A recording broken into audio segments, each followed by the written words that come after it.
Bismillahirrahmanirrahim. Assalamualaikum warahmatullahi wabarakatuh. Alhamdulillahi rabbil alamin. Wassalatu wassalam ala rasulillahil karim. Allahumma dfa' anna al-ghala wal bala wal waba wal fahsya'i wal munkar وصيوف المختلفات والشدائد والمهان ما ظهر منها وما بطن من بلينا هذا خاصة ومن بلدان المسلمين عامة إنك على كل شيء قدير. Bersyukur hanya kepada Sang Pemilik kebenaran, bersolawat senantiasa kepada Sang Pejuang kebaikan.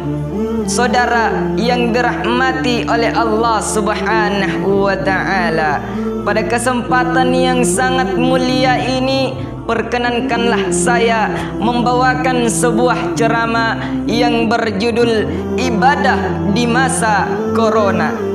Kita sadar bahwa pandemi telah merubah segalanya, termasuk kebiasaan kita dalam beribadah. Kita tahu bahwa virus corona mengancam jiwa manusia.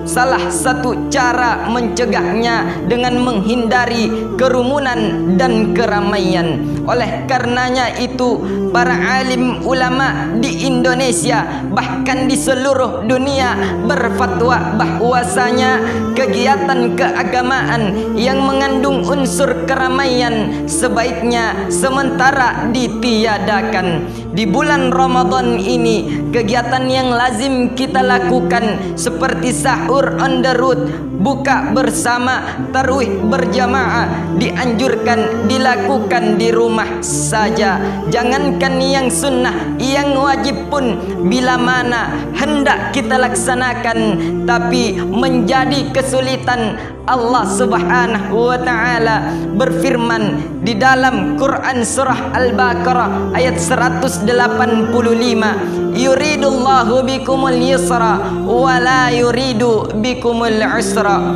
Allah menghendaki kemudahan bagimu dan tidak menghendaki kesulitan bagimu. 5 waktu berjamaah, bahkan salat Jumat dilakukan di rumah menggantinya dengan salat zuhur.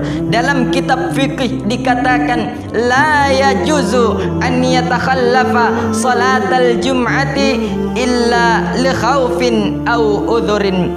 Jangan meninggalkan salat Jumat kecuali ada sebab takut dan sebab udzur. Virus corona mengancam keselamatan jiwa manusia.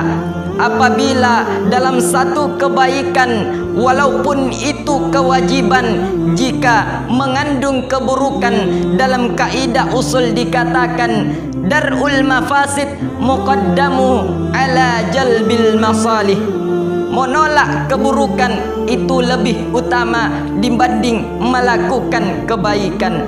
Saudara yang dirahmati oleh Allah Subhanahu wa Ta'ala, agama melarang kita melakukan sesuatu yang bisa membahayakan diri sendiri dan bisa membahayakan diri orang lain.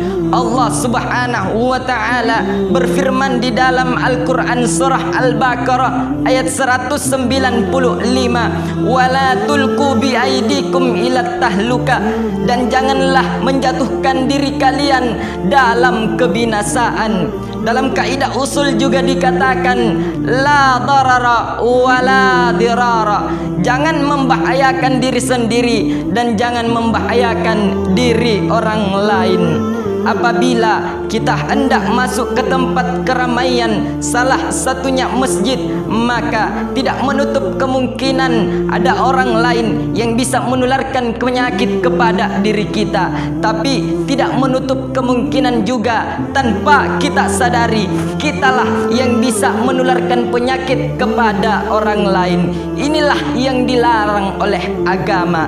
Pernah terjadi di masa Nabi Sallallahu Alaihi Wasallam, diceritakan dalam hadis riwayat Bukhari nomor 3214, dalam hadis riwayat Muslim nomor 4114, Amirul Mukminin Umar bin Khattab radhiyallahu anhu dekat dengan Nabi, dikenal dengan sifat keberaniannya. Sifatnya banyak dimuliakan di dalam Al-Quran, banyak diceritakan dalam hadis Nabi sallallahu alaihi wasallam. Namun ketika datang keburukan, ia mundur demi kemaslahatan. Allahu Akbar.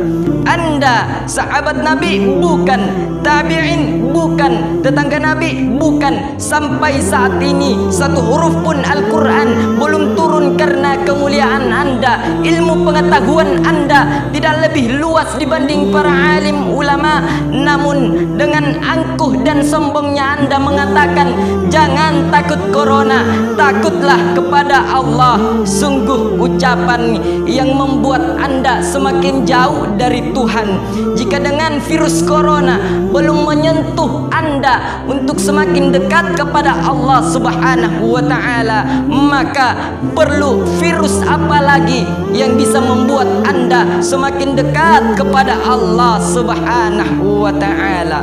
Saudara yang dirahmati oleh Allah Subhanahu wa ta'ala, sebagai kesimpulan, dalam kaidah fikih dikatakan al-iftiyatu 'alal imam haramun, melanggar perintah pemimpin adalah haram.